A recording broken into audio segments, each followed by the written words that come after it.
नमस्कार, नेपाल लाइभ समाचारमा स्वागत छ। म पुष्पा केसी। सुरुमा प्रमुख समाचार शीर्षकहरू। नेपालमा थप 1 जनाको कोरोना भाइरस संक्रमणका कारण मृतकको संख्या 6 पुग्यो। शुक्रबार कोरोना देखिएका 170 जना सहित संक्रमितको संख्या 1212।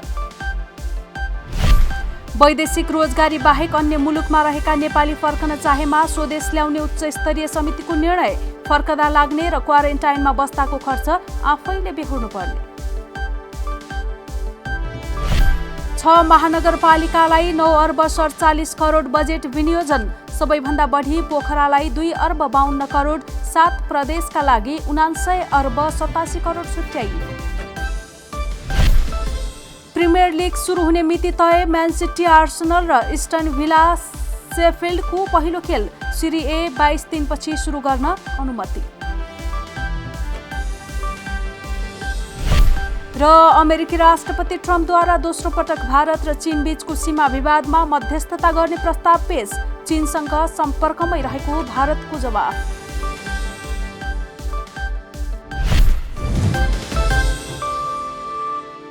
अब समाचार विस्तारमा। कोरोना संक्रमणका कारण नेपालमा मृत्यु हुनेको संख्या 6 पुगेको छ। अर्घाखाँचीका 35 वर्षीय पुरुषको मृत्यु भएको स्वास्थ्य तथा जनसङ्ख्या मन्त्रालयले जानकारी दिएको हो। भारतबाट आएका उनको बिहीबार राति निधन भएको हो। उनको मृत्युपछि आएको कोरोना परीक्षणको रिपोर्टमा कोरोना भाइरसको संक्रमण पुष्टि भएको थियो। यसअघि नेपालमा 5 जनाको मृत्यु भइसकेको छ। यस्तै शुक्रबार थप 170 जनामा कोरोना भाइरस संक्रमणको पुष्टि भएको छ। मन्त्रालयका प्रवक्ता डाक्टर विकास देवकोटाले उक्त जानकारी दिएका हुन्। यो सहित नेपालमा कोरोना संक्रमितको संख्या 1212 पुगेको छ। हालसम्म नेपालमा कोरोना संक्रमण भएका 206 जना उपचारपछि निको भएर घर फर्किएका छन्। केही भारतीय सञ्चार माध्यममा प्रकाशित समाचारलाई लिएर नेपाली सेनाले गम्भीर ध्यानाकर्षण भएको जनाएको छ। नेपाली सेनाले एक विज्ञप्ति मार्फत भारतीय सञ्चार माध्यम hindustantimes.com र TFI.com मा प्रकाशित 2 सामग्रीलाई उद्धृत गर्दै भ्रामक, दुराशयपूर्ण, काल्पनिक तथा निराधार भएको बताएको हो। उक्त भ्रामक समाचार 2 मित्र राष्ट्र तथा विशिष्ट ऐतिहासिक सम्बन्ध भएका 2 सेनाहरू बीचको सम्बन्ध र विश्वासमा नकारात्मक असर पुर्याउने उद्देश्यबाट प्रेरित देखिन्छ, सेनाले भनेको छ। राष्ट्रिय एकता थप मजबुत बनाउनु पर्ने वर्तमान परिस्थितिमा नेपालमा विभाजन ल्याउने तथा नेपाली सेनालाई अनावश्यक विवादमा तान्ने कुत्सित मनासायले नेपाली सेनाप्रति लक्षित यस प्रकारको अफवाहहरूमा विश्वास नगर्न सेनाले आम पाठक तथा स्वाभिमानी नेपाली नागरिकलाई अनुरोध गरेको छ। उच्च स्तरीय कोरोना रोकथाम, नियन्त्रण तथा समन्वय समितिले वैदेशिक रोजगारीमा गएका बाहेक अन्य मुलुकमा रहेका नेपाली फर्कन चाहेमा स्वदेश ल्याउने निर्णय गरेको छ। समितिले यसरी फर्कन चाहने नेपालीहरूले आफैले खर्च बेहोर्नु पर्ने बताएको छ। तर वैदेशिक रोजगारीका लागि खाडीका विभिन्न मुलुक पुगेका नेपालीहरूको हकमा भने सरकार नै खर्च गर्न सक्नेछ। खाडीमा भएका नेपालीलाई मेनपावर व्यवसायी, वैदेशिक रोजगार कोष र नेपाल सरकारको सहयोगमा स्वदेश फर्काइने निर्णय भएको एक मन्त्रीले जानकारी दिए। ती नेपाली स्वदेश आई क्वारेन्टाइन बस्दा सीमित रकम बुझाउनु पर्ने मापदण्डमा उल्लेख छ। यस्तै खाडी बाहेक अस्ट्रेलिया, युरोप, अमेरिका लगायत देशमा गएका नेपालीले भने फर्कदा लाग्ने खर्च आफैले तिर्नुपर्ने मापदण्डमा उल्लेख छ। साथै उनीहरूले स्वदेशमा आएर पनि आफ्नै खर्चमा क्वारेन्टाइनमा बस्नुपर्ने ती मन्त्रीले बताए। यसरी आउने नेपालीलाई सरकारले सहजीकरण मात्रै गर्ने उच्च स्तरीय समितिले निर्णय गरेको हो। विदेशमा भएका सबै नेपाली एकैपटक आउन खोजिने भएकाले कस्ता व्यक्तिलाई प्राथमिकता दिएर ल्याउने भन्ने विषयमा भने अलग्गै मापदण्ड निर्माण हुने बताइएको छ। यस्तो मापदण्ड बनाउन जिम्मेवारी परराष्ट्र मन्त्रालयलाई दिइएको छ। भारतमा रहेका नेपालीलाई फर्काउने क्रम भने सुरु भएको बताइएको छ। लिम्पियाधुरा, लिपुलेक र कालापानी समेटिएको नक्सा सरकारले सार्वजनिक गरे पनि सीमाका बासिन्दालाई जोड्ने सडक निर्माणका लागि सरकारले बजेटमा चासो दिएको छैन। नेपाली भूभाग नक्सामा ल्याएको सरकारले ती क्षेत्रमा बस्ने नागरिकलाई नेपाली भएको अपनत्व कायम गराउन सडकको लागि बजेट विनियोजन हुने अपेक्षा गरिएको थियो। तर वर्तमान सरकार बनेदेखि उक्त बाटोलाई उपेक्षा गरिएको छ। 134 किलोमिटर दार्चुला टिङ्कर सडक आयोजना वर्तमान सरकार बनेदेखि प्राथमिकतामा परेको थिएन। दार्चुलाका कांग्रेस सांसद दिलेन्द्र बडुले भने भूमिको स्वामित्वको लागि पहल भइरहेको छ। बाटो पुर्याउन थप आवश्यक थियो। सीमामा बस्नेले नेपाली भएको महसुस गराउन बाटो सुरक्षा र भन्सारको पूर्वाधार अत्यावश्यक रहेको नेता बडुले बताए। भूगोल नेपालको नक्सामा ल्याइए पनि त्यस क्षेत्रमा राजनीतिक र प्रशासनिक इकाइहरू सुरु हुन सकेको छैन। द्वन्द्वको समयमा माओवादीले भन्सार कार्यालयमा क्षति पुर्याएपछि पुनः सुरु हुन सकेको छैन। टिङ्कर र सीतापुरमा भन्सार कार्यालय थिए। दुवै स्थानमा व्यापार हुने नाका भएको बडुले बताए। उनले भने ती क्षेत्रमा रहेका नागरिकसँग जोडिन विशेष प्याकेजको व्यवस्था बजेटमा हुनुपर्ने थियो। नक्सा मात्रै बनाएर सरकारको दायित्व पूरा नहुने उनको तर्क छ। बजेट आउनु अघिको एक सातामा भन्सार पारी रोकिएका 200 भन्दा बढी इलेक्ट्रिक कारको भन्सार जाँच पास भएको छ। सरकारले बिहिबार संघीय संसदमा पेश गरेको आर्थिक वर्ष 2077-78 को बजेटमा सवारी साधनमा लाग्दै आएको करको दरमा केही परिमार्जन गर्दै विद्युतीय गाडीमा कर बढाएको थियो।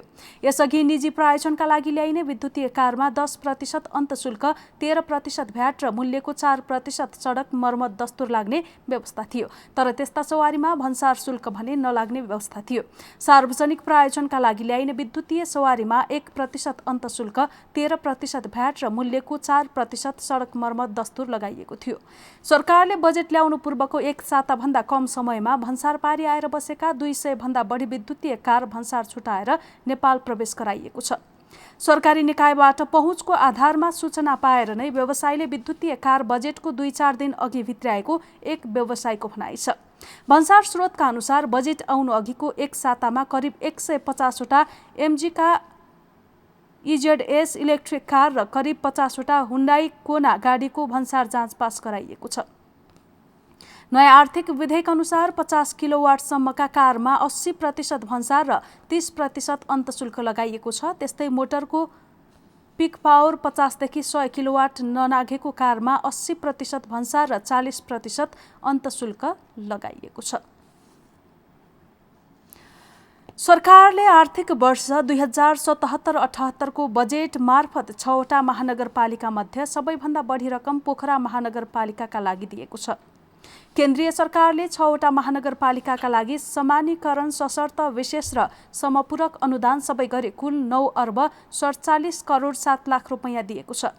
काठमाडौँलाई 1 अर्ब 82 करोड 23 लाख, ललितपुरलाई 1 अर्ब 10 करोड 79 लाख, भरतपुरलाई 1 अर्ब 56 करोड 5 लाख, पोखरालाई 2 अर्ब 52 करोड 60 लाख, वीरगञ्जलाई 1 अर्ब 39 लाख 89 हजार र विराटनगरलाई 79 करोड 31 लाख रुपैयाँ बजेट विनियोजन गरिएको छ। यसैगरी सरकारले 7 वटा प्रदेशलाई समानीकरण सशर्त विशेष र समपूरक अनुदान शीर्षकमा 79 अर्ब 87 करोड 37 लाख रुपैयाँ बजेट दिएको छ।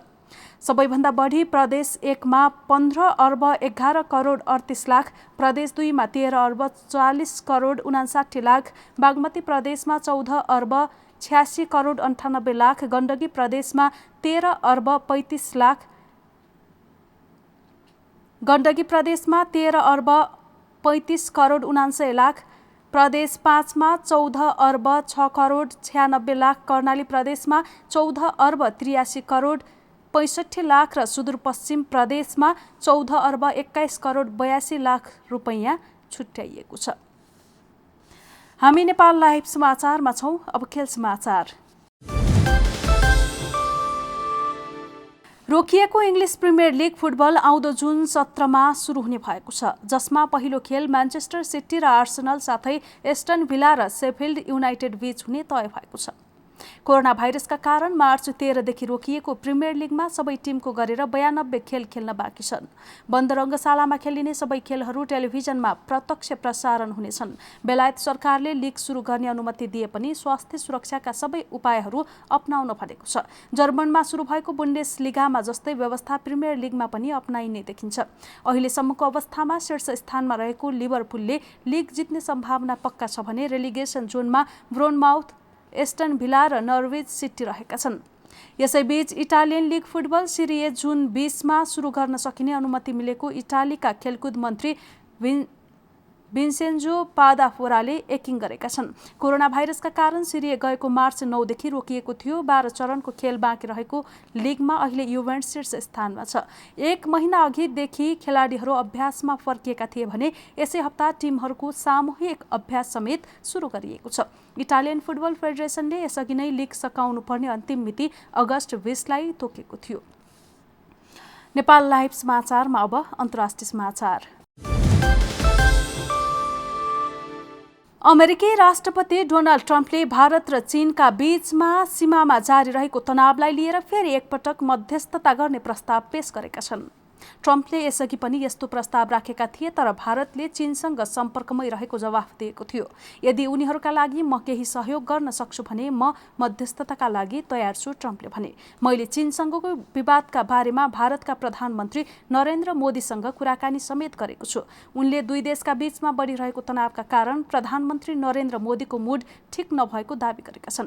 ट्रम्पले यो विवादका कारण भारत र चीन दुवै देश खुसी नभएको बताए। उनले पुनः एकपटक मध्यस्थता गर्न तयार रहेको कुरा पत्रकार सम्मेलनमा भनेका थिए। उनले भारत र चीनका बीचमा गहिरो टकरावको अवस्था रहेको दावी पनि गरे। ट्रम्पले बुधबार ट्विटरमा पनि आफू दुईका बीचमा जारी रहेको विवादमा मध्यस्थकर्ता हुन तयार रहेको पनि उल्लेख गरेका छन्। उनले दुवै देशका बीचमा जारी तनाव आफूले समाधान गर्न सक्ने दावी समेत गरेका छन्। नेपाल लाइभ समाचार सकिएको छ। समाचारको अन्त्यमा प्रमुख समाचारका शीर्षकहरू फेरि एकपटक। नेपालमा थप 1 जनाको कोरोना भाइरस संक्रमणका कारण मृतकको संख्या 6 पुग्यो। शुक्रबार कोरोना देखिएका 170 जना सहित संक्रमितको संख्या 1212।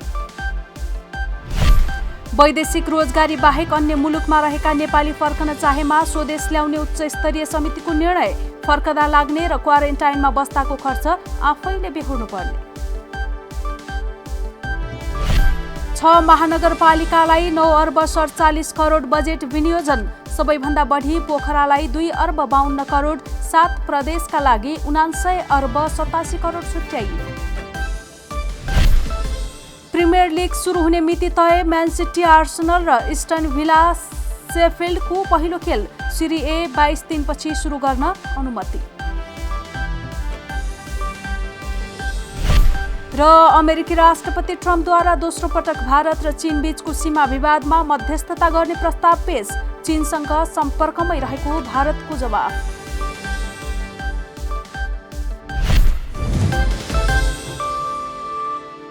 नेपाल लाइभ समाचार आज यति नै। हाम्रा सबै कार्यक्रम युट्युब, फेसबुक, ट्विटर र हाम्रो वेबसाइट नेपाललाइभ.com मा पढ्न र हेर्न सक्नुहुनेछ। नमस्कार।